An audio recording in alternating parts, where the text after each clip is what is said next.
Hey, we got a question recently about how do you do the technique with scripted material, and I guess the actor asking says that he works professionally.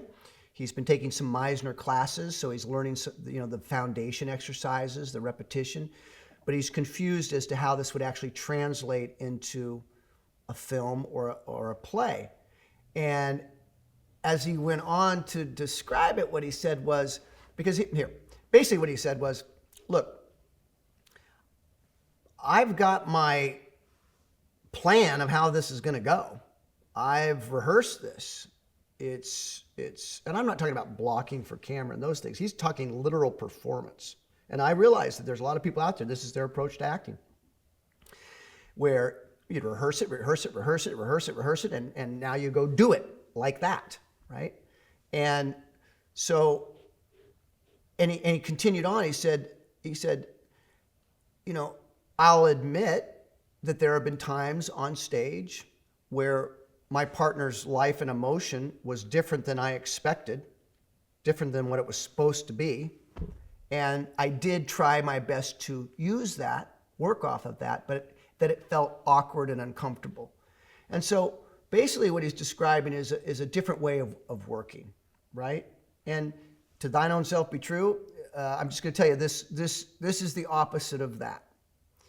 Sandy despised the word rehearsal in the learning process, not in the professional world. You've got to, if you're in a play, you've got to rehearse, of course. But if as a teacher of the Meisner technique, as an actor of the Meisner technique, and as a director of the Meisner technique, as a director coming from the Meisner technique, here's how I'm going to direct you.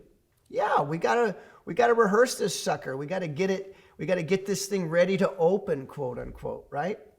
But what I don't want is you to serve up one single moment. What I don't want is you acting. What I don't want is you having some big, beautiful burst of emotion one night, and then the next night putting pressure on yourself to vomit up that emotion and have that emotion. That emotion came the night before. You know why? Because of freedom. That reaction happened last night because you weren't trying to do anything. But then what actors do is they fall in love with their emotion, so they go chasing it. And now they start acting. And Sandy was vehemently opposed. This is what the whole technique's about. We don't act. Well, but wait a minute. That was really good. And the director's going to go, yeah, do that. Well, you're in the clutches of an amateur. If you find a director who wants you to continually repeat a performance because of how good it was, you're a marionette puppet, man. Versus a director, in my opinion, this is my opinion, coming from this training though, which is, if I have two actors that do beautiful work in a scene one night, I'm going to say, beautiful work. Now, it was beautiful because you were free, so don't worry about that for tomorrow night. It'll be what it is. So the best way to describe it is, it's yes, of course, you can't just have it be this train wreck. It just can't be this. One of the criticisms you'll hear of Meisner actors, and I'm doing this because they're poorly trained.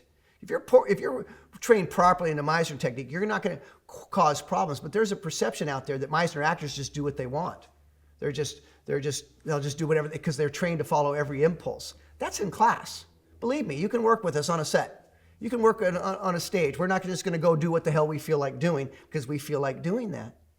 And there's a reason why some of the greatest names in the world of this profession, both film and stage, call themselves Meisner trained.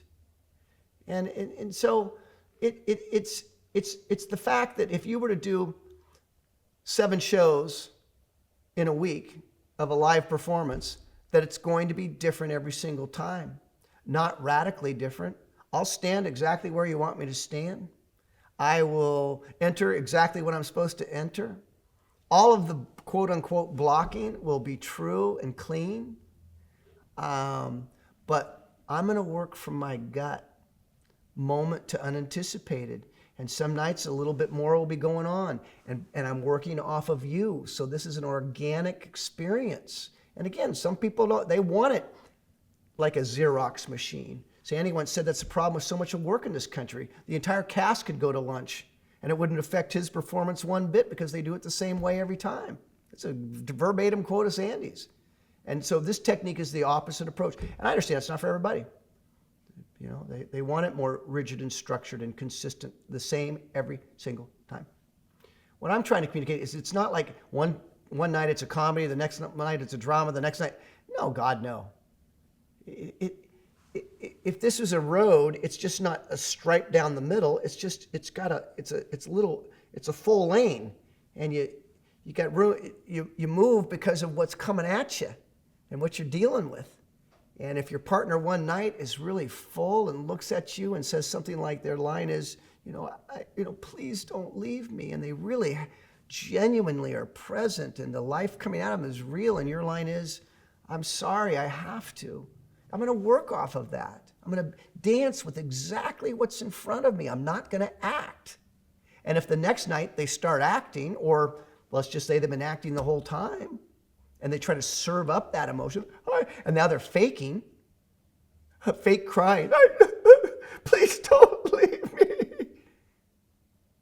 I'm sorry, but I have to. I'm going to use that too.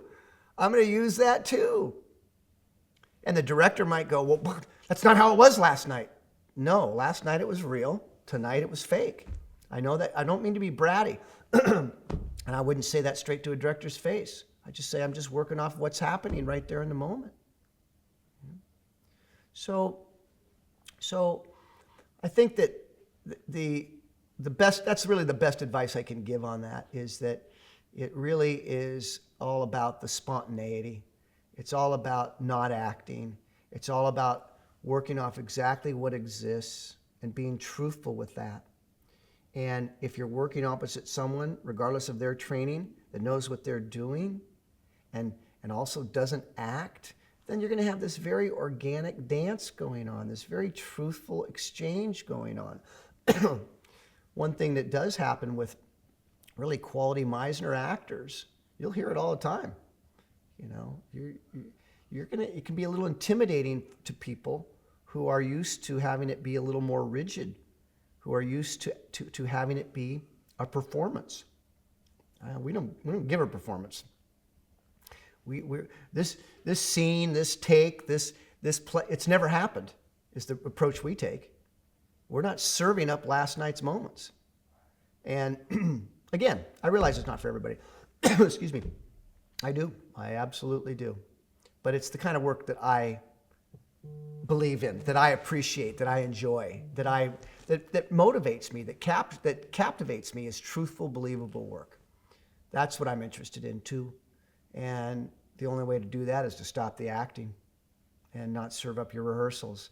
So that's my best answer to, how do you do this technique in a rehearsed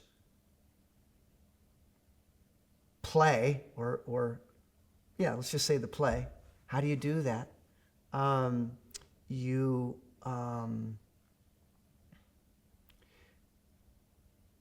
don't serve up your rehearsal.